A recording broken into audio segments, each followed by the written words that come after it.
1편 하나님 말씀은 시편 1편입니다.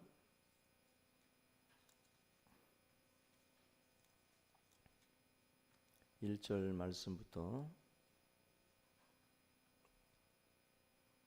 805쪽입니다. 구약성경 805페이지 시편 1편 1절부터 3절 말씀 보겠습니다. 같이 봉독합니다. 시작. 복이 있는 사람은 악인들의 꾀를 따르지 아니하며 죄인들의 길에 서지 아니하며 오만한 자들의 자리에 앉지 아니하고 오직 여호와의 율법을 즐거워하여 그의 율법을 주야로 묵상하는도다. 그는 시냇가에 심은 나무가 철을 따라 열매를 맺으며 그 잎사귀가 마르지 아니함 같으니 그가 하는 모든 일이 다 형통하리로다. 아멘. 할렐루야. 예, 우리 오늘 이제 해피데이 맞이 일주일 동안 진행되는 또 이 특별 새벽 기도회에 또 함께 하신 우리 모든 성도님들의 가정에 귀한 축복이 함께 하시기를 주님의 이름으로 축원합니다. 특별히 이제 우리가 해피데이다 보니까 행복에 대한 그 주제를 좀 일주일 동안 또 살펴보려고 하는데요. 이 1장에 나와 있는 이 복이라는 단어를 우리가 요즘 말로 하면 이제 행복이라는 말로 한번 우리가 생각을 하고 말씀을 좀 같이 묵상을 했으면 좋겠습니다. 한 10년 전에 있었던 사건인데 그 연모라는 그 사람이 그의 외동딸하고 함께 동반 자살을 했던 그런 그 일이 있습니다. 그 일을 통해서 이제 외동딸은 죽고 자기는 목숨을 또 건지는 그러한 일이었는데 그 사연이 참 기가 막힌 사연입니다. 그 염씨라는 사람은 세무공무원 아마 이런 쪽에서 일을 했던 분인데 경무로 인해서 힘이 들고 또 승진도 좀 누락된다 뭐 이런 이유로 인해서 사표를 제출을 한 상황이었습니다. 서울로 올라와서 그 양평동 그 옥탑방에서 어떻게 보면 이제 희망도 없이 이제 하루하루를 살고 있었는데 그의 외동딸이 하나 있는데 이 외동딸은 최연소로 어느 통신사에 아마 취직을 했어요. 그래서 상당히 촉망을 받고 잘 나가던 그러한 그 딸이었습니다. 근데 이 딸도 시간이 지나면서 뭔가 이렇게 더 이상 뛰어넘을 수 없는 그 어떤 유리천장이라고 그러죠. 거기에 뭔가 이렇게 좀 그 한계를 느끼면서 사표를 제출하게 되는데 퇴직금으로 이 딸이 5천만 원을 받아요. 퇴직금을 5천만 원을 받는데 아버지는 빈 털털이었고 딸은 5천만 원 퇴직금을 가지고 이제 아버지와 함께 같이 옥탑방에서 같이 생활을 하게 됩니다. 그러면서 아버지한테 이런 말을 해요. 앞으로 1년 동안 10억을 벌지 못하면 삶의 희망이 없다. 1년 동안 10억을 못 벌면 삶의 희망이 없다고 하면서 10억을 못 벌면 아버지 함께 죽자. 굉장히 무서운 딸이죠. 10억 못 벌면 아빠 보고 같이 죽자라고 말을 해요. 그래서 이 딸하고 아버지가 1년 동안 10억을 벌기 위해서 작전을 이제 계획을 세워서 하게 되는데 어떤 계획을 세우냐면은 5천만 원 중에 2,500만 원은 주식에 투자하고 그리고 나머지 2,500만 원을 로또를 사는 거예요. 굉장한 투자죠. 2,500 반반씩 주식과 로또를 샀어요. 근데 이 5천만 원의 주식이 생각처럼 그렇게 2,500의 이 주식이 생각처럼 이렇게 잘 풀리질 않는 겁니다.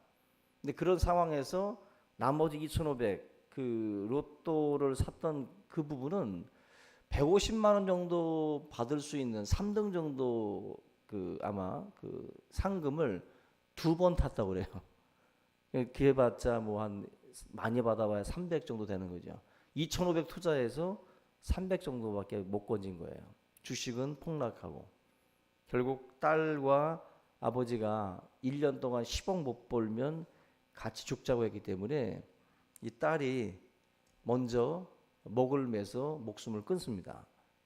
아버지는 시신을 수습하고 갈 거니까 너가 먼저 죽어라 해서 딸이 먼저 죽고 아빠도 죽을 만큼 술을 먹고 자살을 시도했어요. 근데 이제 그 옥탑방 그 주인이 월세를 받으려고 잠깐 왔다가 아버지를 발견을 한 거예요. 그래서 아버지는 살고 딸만 죽은 사건이에요. 사실 이 기사를 보면서 뭔가 이렇게 그 실직을 뭐 이렇게 직장에서 또 퇴직을 하고 여러 삶의 희망을 잃고 있는 상황에서 이 아버지와 딸이 생각한 게 뭐냐면은 10억이라는 단어인데 이 돈을 통해서 뭔가 자신의 이 가정을 다시 일으킬 수 있고 이 10억이 오면 우리는 행복할 수 있다라고 하는 뭔가 마음을 가진 거죠. 돈이 들어오면 생각이 바뀔 수도 있었을 텐데 돈이 들어오기 전까지는 그래도 돈이라는 것이 자기의 삶을 행복하게 할 것이다라고 하는 기대를 가지고 그렇게 한 거죠. 아무리 그럴 때는 누가 옆에서 돈이 행복의 다가 아니야라고 떠들어도 그게 들어올 리가 없죠, 귀에. 무조건 이 당시에는 돈과 행복은 관계가 있다. 요즘 뭐 최근 연구는 돈과 행복은 관계가 있다라는 연구 조사가 나오고 있어요. 과거에는 뭐 부탄이나 방글라데시 쪽 사람들이 행복 지수 1위를 차지하고 그래가지고 굉장히들 많은 사람들이 의아해했습니다. 도대체 왜 그쪽이 더 행복할까? 그런데 최근 또 여러 변수들을 다 집어넣고 조사를 해보면 또 덴마크가 1위로 나오고 또 저쪽 그 스칸디나비아 반도 쪽에 있는 나라들이 대부분 상위권을 차지해요. 근데 얼마 전에 재미난 조사를 봤는데 북한에서 행복 지수를 조사했더라고요. 각 나라를. 근데 1위가 어디냐면은 중국이에요. 2위가 놀랍게도 북한입니다. 행복 지수가 그리고 우리나라는 한 150 몇이고 미국이 202위예요. 자기네 나라 중심적으로 이제 행복 지수를 잡았는데 여러분들이 볼 때 행복이라고 하는 것, 복이라는 것이 도대체 어디서 올까? 과연 이 아버지와 딸이 생각했던 것처럼 10억 만들기 프로젝트를 세워가지고 우리가 뭔가를 함으로 해서 그걸 얻을 수 있느냐? 성경은 우리에게 복이라는 게 어디서 오는지를 분명하게 말씀을 해주고 있어요. 오늘 이 1장 이 말씀에 분명하게 말씀을 하는데 복 있는 자는이라고 지금 시작이 되죠.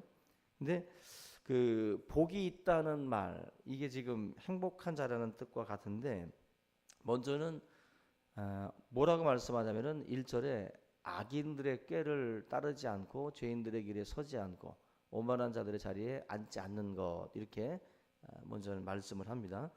근데 여기 보면은 뭐뭐 하지 않고예요, 그죠? 뭐뭐 하지 않는 거예요. 아니하며, 그죠? 뭔가 하지 않는 것으로 우리에게 먼저 말씀을 합니다. 근데 이거는 악인과 죄인과 오만한 자와 살지 않는 것은 좋은 일임에는 분명하지만 이거는 복을 받는 비결, 행복의 비결은 아니에요. 다만 불행과 심판의 길을 면하는 길일 뿐이에요. 내가 악인의 꾀를 쫓지 않고 죄인의 길에 서지 않으면 내가 이런 어떤 그 심판이나 불행의 자리까지는 안 가요.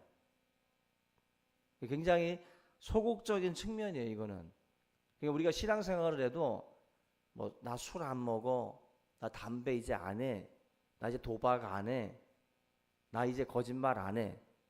뭘 안 한다라는 것을 우리가 이야기할 때가 많은데 굉장히 잘하고 있는 행동이긴 하지만 그것으로 그치면 안 돼요. 나는 이제 이거 안 해, 저거 안 해, 난 이제 이런 걸 안 해. 복이라는 것도 마찬가지입니다. 복이라는 것도 내가 무엇을 안 함으로 해서 내가 복 있는 인생이 되고 복 받는 인생이 되는 게 아니에요. 다만 심판과 그런 불행을 면할 뿐입니다. 결국 이 시편 1편에서 그러면 어떻게 하는 것이 복을 받는 삶인가? 바로 그 이어져서 나옵니다. 2절 말씀 보면은 오직 여호와의 율법을 즐거워하여 그의 율법을 주야로 묵상하는 도다. 결국 뭘 않고 뭘 하지 않는 것으로 내가 복받는 인생이 되는 게 아니라 오직 적극적으로 여호와의 율법을 즐거워하고 그것을 주야로 묵상하는 사람이 복 있는 사람이랍니다. 있습니까?